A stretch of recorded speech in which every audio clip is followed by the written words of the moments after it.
सचिन तेंडुलकर यांच्यापेक्षा जर कोणी महान क्रिकेटर तयार झाला असता तर तो होता विनोद कांबळे, असं त्यावेळच्या क्रिकेट एक्सपर्टचं म्हणणं होतं। विनोद कांबळे चे आजोबा म्हणजे माझे वडील हे भाव भारतीय क्रिकेटचे वंडर बॉय राहिलेले विनोद कांबळे यांचं आज आपण मूळ गाव घर पाहणार आहोत आणि त्याचप्रमाणे त्यांच्या गावातील नातेवाईकांना सुद्धा भेटणार आहोत। एक नंबरचा बॅट्समॅन होता, बरोबर आहे, तर आता तो थकला आहे, बरोबर। विनोद कांबळे म्हणजे माझ्या समोर जन्माला आलेला पेंडी बाजारमध्ये अडवली हे याचे शर्यतीचे बैल आहेत। मग आज काय शर्यत आहे कुठे की? सचिन तेंडुलकर विनोद कांबळेवरती एक चांगले मित्र होते आणि त्यांच्या अगोदर परिस्थिती आम्हाला ना ते विनोद कांबळेचं गाव क्रिकेटर विनोद कांबळे भडकंबा ना, इथून आतमध्ये गेल्यानंतर आहे ना इन्स्टिट्यूटच्या पुढे।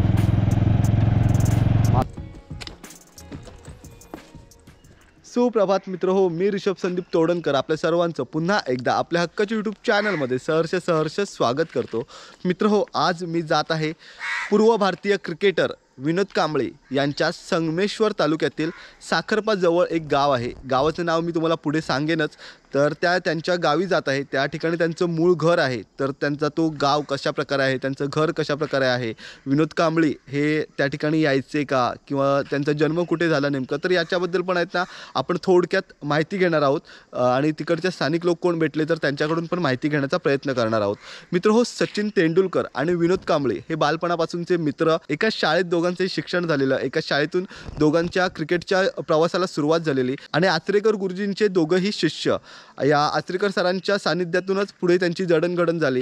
तर विनोद कांबळे यांच्या आपण प्रवासाबद्दल पण थोडक्यात जाणून घेण्याचा हा प्रयत्न करणार आहोत आणि तसंच त्यांचं गावसुद्धा पाहणार आहोत। मित्र हो, सचिन तेंडुलकर आणि विनोद कांबळे हे शारदा आश्रममधून खेळताना त्यांनी 664 धावांची भागीदारी केली होती आणि हे एक त्यावेळीचं वर्ल्ड रेकॉर्ड आहे। आणि 664 धावांची ज्यावेळी त्यांनी भागीदारी केली त्यावेळीपासून आहेत ना ते एक प्रकाश झोतात आलेत। शालेय स्तरावरती खेळत असताना सचिन तेंडुलकर आणि विनोद कांबळे यांना संताजी आणि धनाजी असं बोलायचे, कारण ते ज्यावेळी खेळायचे तर त्यावेळी एक वेगवेगळी रेकॉर्ड्स त्यांनी बनवलेले आहेत आणि दोघांचं कॉम्बिनेशन, दोघांची पार्टनरशिप ही खूप मोठी असायची। मित्रांनो, विनोद कांबळेंबद्दल सांगायचं म्हणजे की ज्यावेळी त्यांनी त्यांच्या टेस्ट करिअरला सुरुवात केली तर त्यावेळी पहिल्या 7 टेस्टमध्ये त्यांनी 2 द्विशतक बनवलेली आणि 2 शतक बनवलेली पहिल्या 7 टेस्टमध्ये। आणि पहिल्या ज्यावेळी त्यांनी 14 टेस्ट केल्या तर त्याच्यामध्ये 100चं ॲव्हरेज होतं, म्हणजे प्रत्येक मॅचमध्ये बोललात तर तुम्ही 100 रन्सचं त्यांचं ॲव्हरेज होतं। अशा प्रकारचं टॅलेंट, एक वेगळं टॅलेंट होतं विनोद कांबळे म्हणजे। तसंच त्यावेळीचे क्रिकेट एक्सपर्ट बोलायचे की सचिन तेंडुलकरपेक्षा विनोद कांबळे हे एक चांगले बॅट्समन होते, पण नेमकं कुठे काय घोडं अडलं हे त्यावेळी त्यांचंच माहिती, पण खरोखर खूप सुंदर अशी त्यांची बॅटिंग होती। तर हो, अशाच आपल्या पूर्व भारतीय क्रिकेटर विनोद कांबळे यांच्या गावाला आज आपण भेट देणार आहोत। आता मी आहे आमच्या रत्नागिरी तालुक्यातील गावखडी या गावामध्ये, इथून जाणार आहे मी संगमेश्वर तालुक्यातील साखरपा या गावी आणि तिथून पुढे मग त्यांचं गाव आहे विनोद कांबळे यांचा। तर तो नेमका गाव कोणता तर ते मी तुम्हाला पुढे सांगेनच।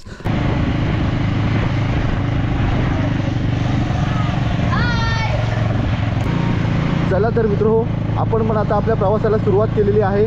आपला हा प्रवास करता करता विनोद कांबळे यांच्या प्रवासावरती सुद्धा आपण एक नजर मारूया।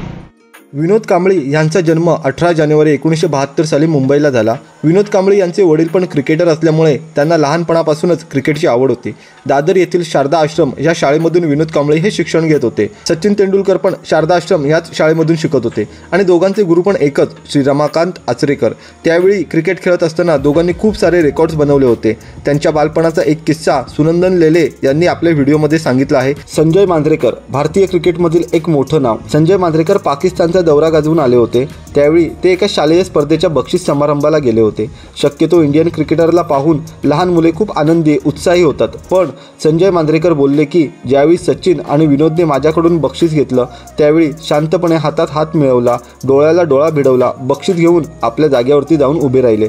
सुरुवातीला त्यांना वाटलं की अरे या पोरांना काय मान वगैरे आहे की नाही, पण नंतर मला कळलं की या दोघांना जणू काही सुचवायचं होतं की संजय सर ठीक आहे, आता आम्ही तुमच्याकडून बक्षीस घेतोय, पण लवकरच आम्ही तुमच्याबरोबर भारतीय संघात खेळू, एवढा आत्मविश्वास त्या दोघांमध्ये असायचा. संताजी आणि धनाजी म्हणजे सचिन आणि विनोद दोघेही जबरदस्त फॉर्ममध्ये होते. अशातच सचिनला 1989 मध्ये भारतीय संघातून खेळण्याची संधी मिळाली. त्यावेळी त्याचे वय होते मात्र 16 वर्ष आणि त्याच्या पुढच्या 2 वर्षांनी विनोद कांबळीची भारतीय संघात नियुक्ती झाली. त्यावेळी त्याचं वय होतं 19 वर्ष. वन डे क्रिकेटमध्ये त्याचा परफॉर्मन्स व्यवस्थित सुरू होतात, पण कांबळीने ज्यावेळी टेस्ट क्रिकेटमध्ये पदार्पण केलं त्यावेळी त्याचं जास्त नाव झालं, कारण पहिल्या 7 मॅचमध्ये त्यांनी काही रेकॉर्ड्स केले होते. इंग्लंड आणि झिम्बाब्वे विरुद्ध द्विशतक आणि श्रीलंकेविरुद्ध 2 शतक त्याने मारले होते. शाळेतून एकत्र क्रिकेट खेळणारे मित्र आता भारतीय संघासाठी एकत्र खेळत होते.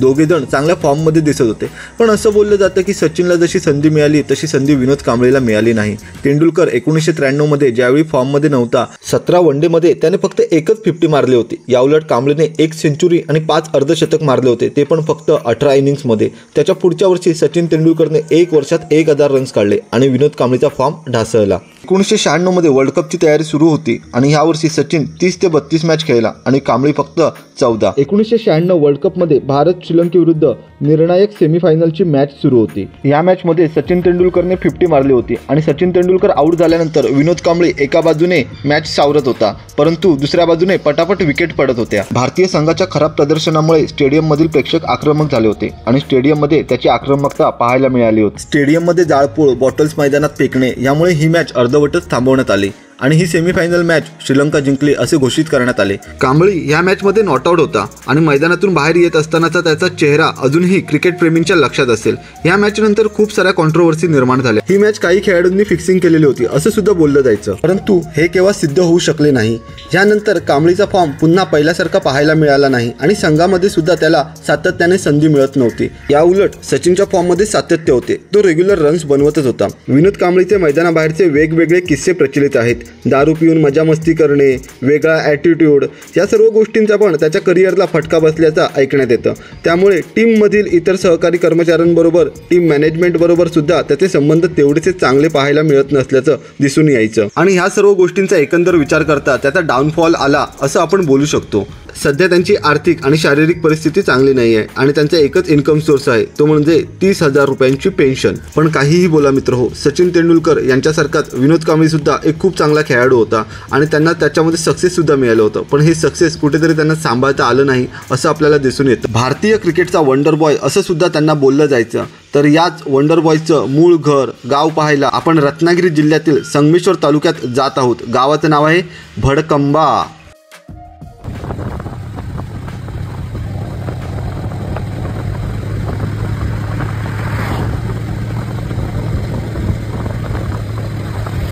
तर मित्र आता आपण पोचलो आहोत ते म्हणजे लांजातील देवदे फाट्यावरती. हा बघा, या ठिकाणी मी इथून आलो असा पावस मार्गे. हा आहे मुंबई गोवा महामार्ग. अजून याचं काम पूर्णत्वास तसं गेलेलं नाही आहे, काही ठिकाणी भरपूर असं काम राहिलेलं आहे. हा आता या ठिकाणी जायला पुढे गोवाला, लांजा, राजापूर, सिंधुदुर्ग, गोवा, आणि हा आहे इथे मुंबईला जायला. हा आता आपण जो रस्ता पाहतो ना इथून आतमध्ये आलेला, हा देवदेमधला एक रस्ता आहे देवदे गावातील. तर काका आहेत ना, या रस्त्याबद्दल एक त्यांना इतिहासाबद्दल माहिती आहे. काका काय नेमकं बोलताय तुम्ही? ह्या रस्ता म्हणजे आता इथून विशालगड, हां, शिवाजींचा जो किल्ला आहे, हां, तिथून टपाल जे होतं त्यांचं, हां, ते घोड्याच्या माध्यमातून हरचेरी बंदरला जायचं. हरचेरी हा बंदरला. रस्ता, हरचेरी बंदर. हां, तर ह्या रस्ता शिवकालीन म्हणून इतिहासाला नोंद आहे त्याची. अच्छा, किमान 10 ते 15 वर्षे ह्या रस्त्याची खराब अवस्था होती. अच्छा, हा, आणि पाहिजे तशी प्रगती नाही, व्हायला पाहिजे. अच्छा, आणि हा रस्ता शिवकालीन असल्यामुळे हे चांगलं काम झालं पाहिजे, बरोबर, हे आमचं गाववाल्यांचं म्हणणं आहे. अच्छा. तर मित्र हा जो आता रस्ता आपल्याला काकांकडून एक चांगली माहिती मिळते की शिवकालीन हा रस्ता आहे, म्हणजे त्यावेळीचं काही दळणवळण असायचं, म्हणजे घोड्यांवरून किंवा माणसं, ही एक त्यावेळीची एक वाट होती, जो एक इतिहासकालीन रस्ता आपण पाहू शकतो.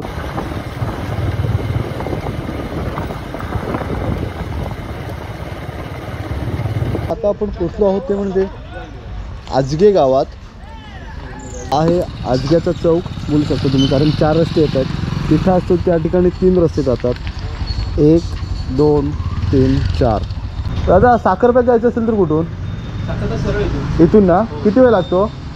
एक 20 मिनिटं. बैल म्हटलं आता आपला शर्यतीच आहे काय? तर हा तर कुठे घेऊन चाललात? घरी फेरायला आलेलो होतो, फेरा टाकायला फेरा. अच्छा अच्छा, तुम्ही इथले आहेत? आजी.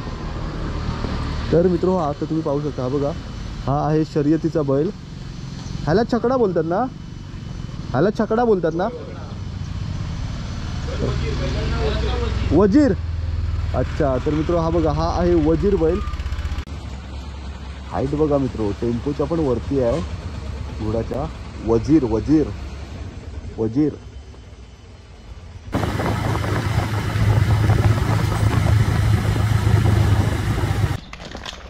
तर मित्र या ठिकाणी आता पाहू शकता, हे बघा, ही एक खिल्लारी बैलांची जोडी आहे. काका नाव कसं तुमचं? अडवली. आडवली. हे याचे शर्यतीचे बैल आहेत. शर्यतीचे बैल आहे. मग आज काय शर्यत आहे कुठे की? हा शर्यत आहे, मंदिरात येते तिकडं. हां गावचं आमचं मंदिर आहे, हां. मंदिरात तिकडून फिरवून आणतो आपण चालून द्यायला. अच्छा अच्छा. शर्यतीचे आहेत. आता हे किती वर्षांचे बैल आहेत? त्या आता 5-6 वर्षाचे आहेत. Okay okay. मग तुमच्या घरचे बैल आहेत की? नाही ना, विकत घेतलेले आहे. अच्छा, साताऱ्यातले आहे. साताऱ्यातले आहेत. हा. Okay okay. आणि एकाच घरचे आहेत का दोन्ही पण? नाही, अलग अलग आहे. अच्छा, पण ते वाटतात की एकाच गाईचे, कलर सेम आहेत. होय, होय, होय. छान छान. या अगोदर शर्यत केव्हा तुम्ही हे केलं काय? केलंय केलंय केलंय. कुठे इथे होतात आपल्या साखरप्यामध्ये ह्या साईडला? काकरपा, आडवी, राजापूर आता सुरुवात झालेली आहे. अच्छा, हा. Okay okay. All the best. Rishabh Todankar. आपल्याला या साखरप्या पट्ट्यामध्ये, लांजा पट्ट्यामध्ये आहेत ना, अशा प्रकारे शर्यती बैलांच्या वगैरे होत. तर मित्र आता आपण पोचलो आहोत ते म्हणजे कोंडगावच्या या फाट्यावरती. हे बघा, तर पूर्ण आहेत ना, आता या ठिकाणी एकदम विरान असं वाटतंय. पण काही वर्षांपूर्वी आहेत ना, इथे मस्त की वडाची वगैरे अशी मोठी मोठी झाडं होती, त्यामुळे इथे सावली वगैरे खूप होती. तर इथे आल्यानंतर ना फ्रेश वाटायचं. पण आता इथे सगळं विरान झालेलं आहे पूर्ण. इथे आता आपल्याला नेमकं जायचं कुठे आहे ते कळत नाही मला. इथून साखरपा माझ्या मते आहेत ना एक 4-5 किलोमीटरच्या अंतरावरती असू शकतं. इथे विचारायला पाहिजे कोणाला तरी. हो नमस्कार दादा. रत्नागिरीतून आलोय मी. आम्हाला ना ते विनोद कांबळीचं गाव, क्रिकेटर विनोद कांबळे. भडकंबा ना? भडकंबा की भडकंबा? Okay okay. कुठे आहे ते? किती किलोमीटर आहे इथून? इथून आतमध्ये गेल्यानंतर आहे ना, इस्टेशनच्या पुढे गेलो हां. की उजव्या हाताला वळायचं, एस- डायरेक्ट सरळ. एस टी स्टँडच्या इथून समोर. चव्हाट्याच्या इथं पुढे जायचं. हां. उजव्या हाताला आतमध्ये जायचं. हाताला आत जायचं. ओके. 2-3 किलोमीटर आहे. अच्छा, आणि इथून आता साखरपा मार्केट किती किलोमीटर? हे काय जवळ? कोंडगावच्या पुढे साखरपा हे आता साखरपा लागलाय काय? कोंडगाव इथे काय हो, हां, हां. कशासाठी? कोंडगावच्या पुढे इथे साखर. Okay okay. हो, कशासाठी? ते नाही, गावात जातो एक माहिती घेण्यासाठी. ते आता क्रिकेटर होतं ना, त्यांचं गाव कसं आहे काय त्या संदर्भात. चला धन्यवाद.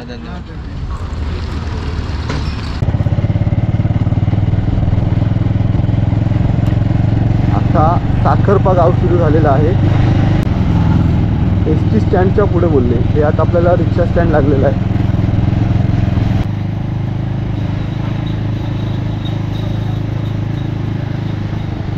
हे बघा, हे आहे साखरपामधलं एस टी स्टँड.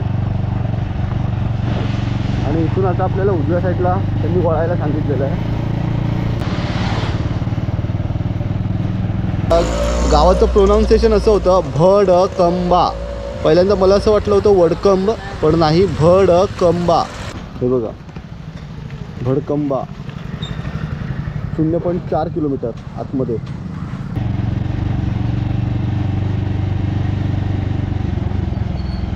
हो नमस्कार काका. हे भडकंबा गाव ना? विनोद कांबळे क्रिकेटपटू होते तर विनोद कांबळे. हां, त्यांचं घर कुठे माहिती आहे का तुम्हाला? इथे सरळ गेला हां की तिथे वड आहे, वडाचं झाड आहे. हां. वडाचं झाड आहे ना, केदारली मंदिरच्या पुढे अच्छा. वडाचं झाड आहे. मग ते साधारण किती वेळ लागेल? किती 15 मिनिटं. ओके. आणि ही काय तुर्की कोंबडी आहे काय मित्र? ही बघा, ही कोंबडी बघा. काय नाव याचं? चायना कोंबडी.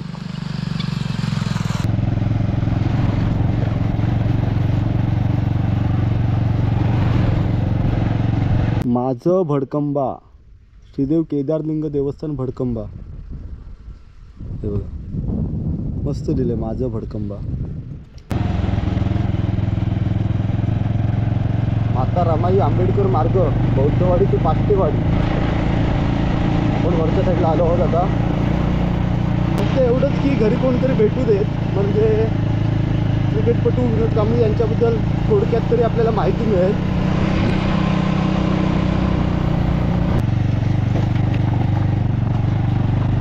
अजून पण पुढे वरती मार्ग आहे पण आपण आधी इथे विचारूया नेमकं इथे आहे काय घर म्हणून.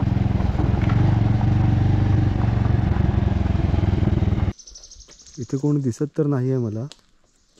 समोरचं घर तर बंद आहे. मी बरोबर आलोय ना. इथे वरच्या साईडला आहे बुद्ध विहार दिसतंय आपल्याला. हे बघा. कुठून जायचं कोण भेटेल इथे. हे घर पण बंद आहे.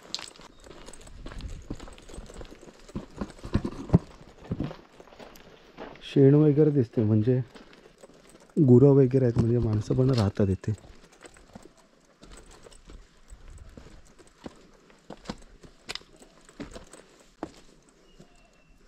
ही अशी सुंदर अशी वाडी आपल्याला पाहायला मिळते. हे बघा.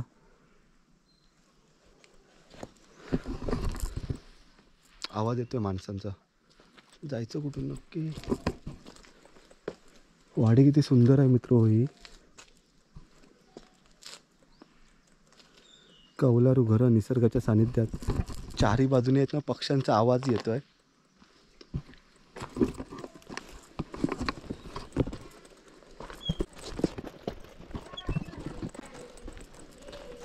शाळा दिसते.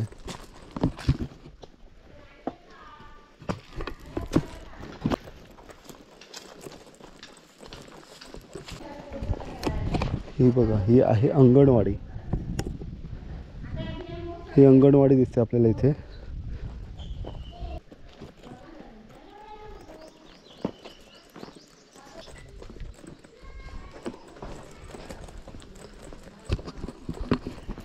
शाळेला जाऊ कुठून मी नक्की.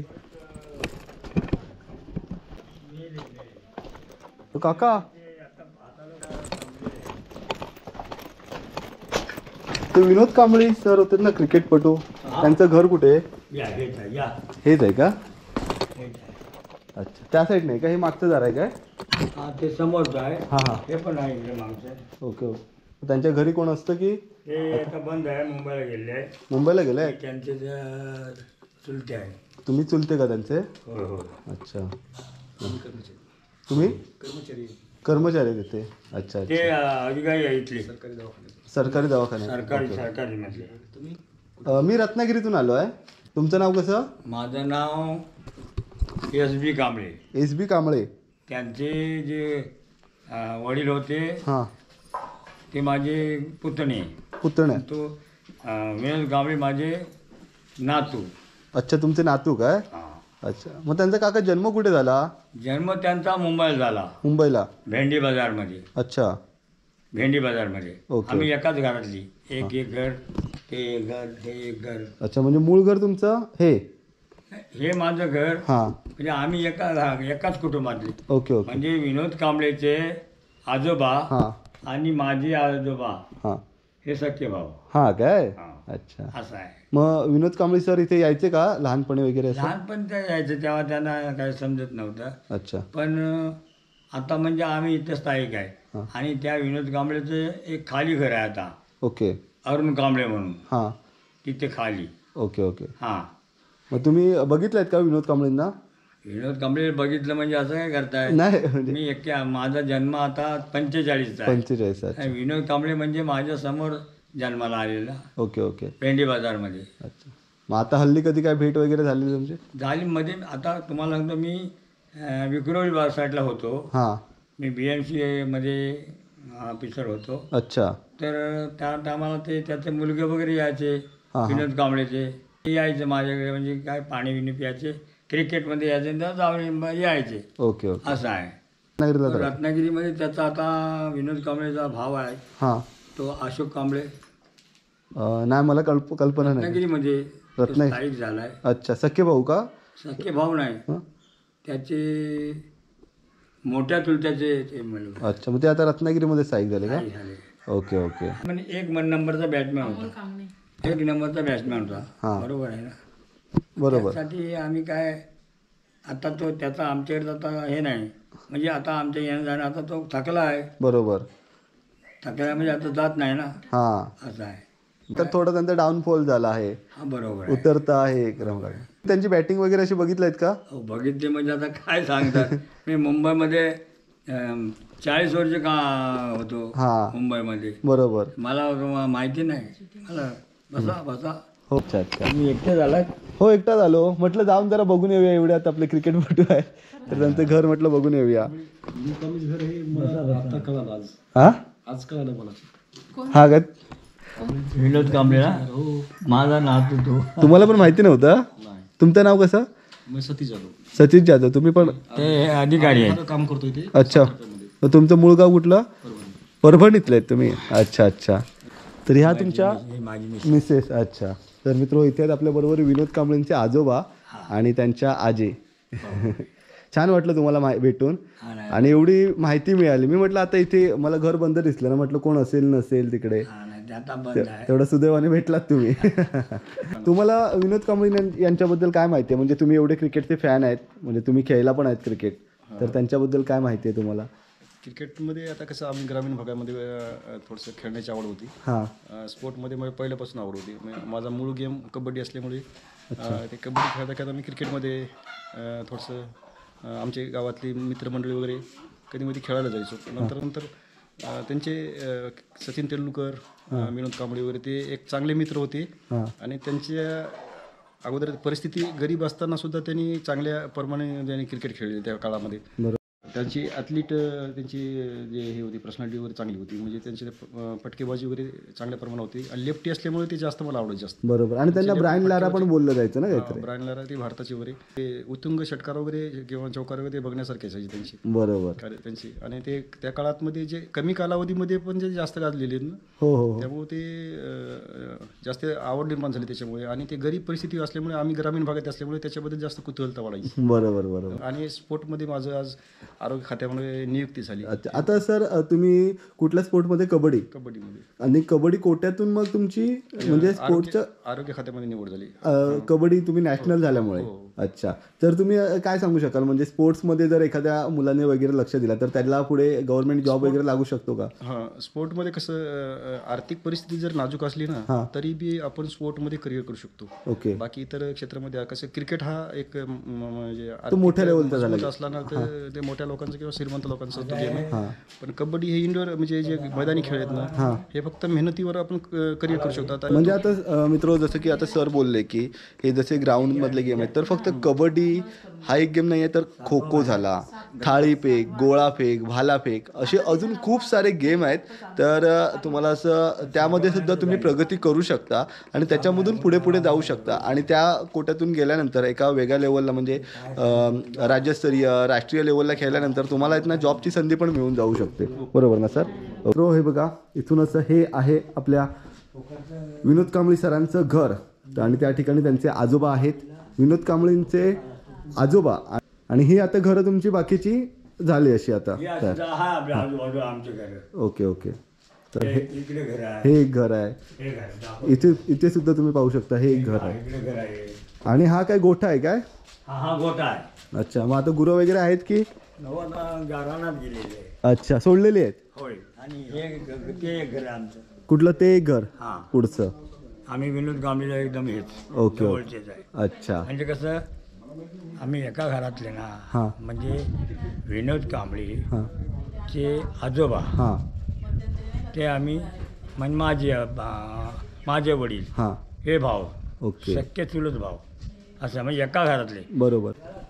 इथे आल्यानंतर आहेत ना, म्हणजे तुम्ही चारही दिशांनी पाहू शकता कौलारू घरं आहेत. सर्व ठिकाणी कौलारू अशी घरं आहेत. साधी अशी ग्रामीण वस्ती आपल्याला या ठिकाणी पाहायला मिळत आहे. तर मित्रो, हे बघा, हे आहे विनोद कांबळे यांचं मूळ घर इथे.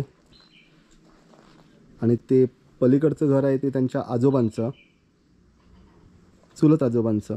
सो पहिलं हे घर आणि त्याच्यानंतर मग हळूहळू ही वस्ती आता बाकीची वाढत गेले आहेत. जशी की आपली भावकी वाढते तशीच त्याच प्रकार. कविता निवास, कालकथित, हे बघा इथे. वडील यायचे का विनोद कांबळेंचे इथे? अच्छा. नाही, खुर्ची नाही आणत, बसलो तिथे. तुम्ही विनोद कांबळींच्या वडिलांना भेटलायत तुम्ही? तुमचं नाव कसं? माझं सूर्यशंभूता कांबळे. कांबळे. विनोदचा आजोबा हां आणि माझा बाबा हे आजोबा हे सक्क भाऊ.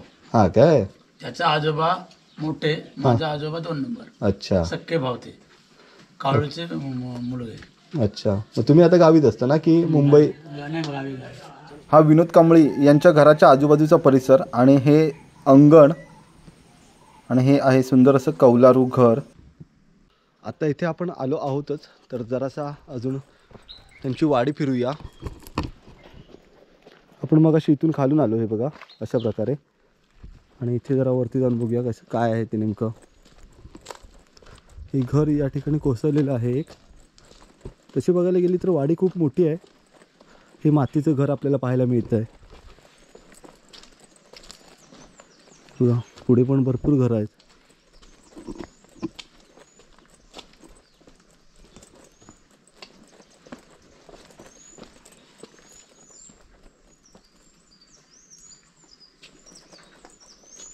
जशी आपण पुढे जाऊ तशी तशी ही वाडी वाढत गेलेली आहे. पण आता आपण जाऊया इथून मागे. मी तुम्हाला एक साधारण अंदाज दाखवला की कशा प्रकारे आपली ही गावातली घरं असतात ते.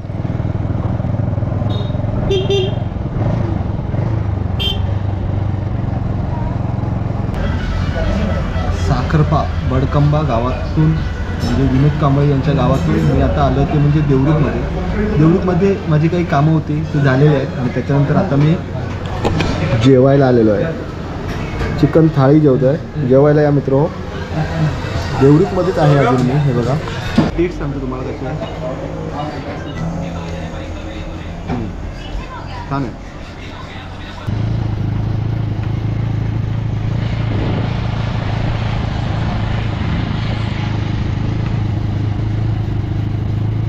रम्य अशी गावकडी गावातील ही संध्याकाळ सूर्यास्त होतोय.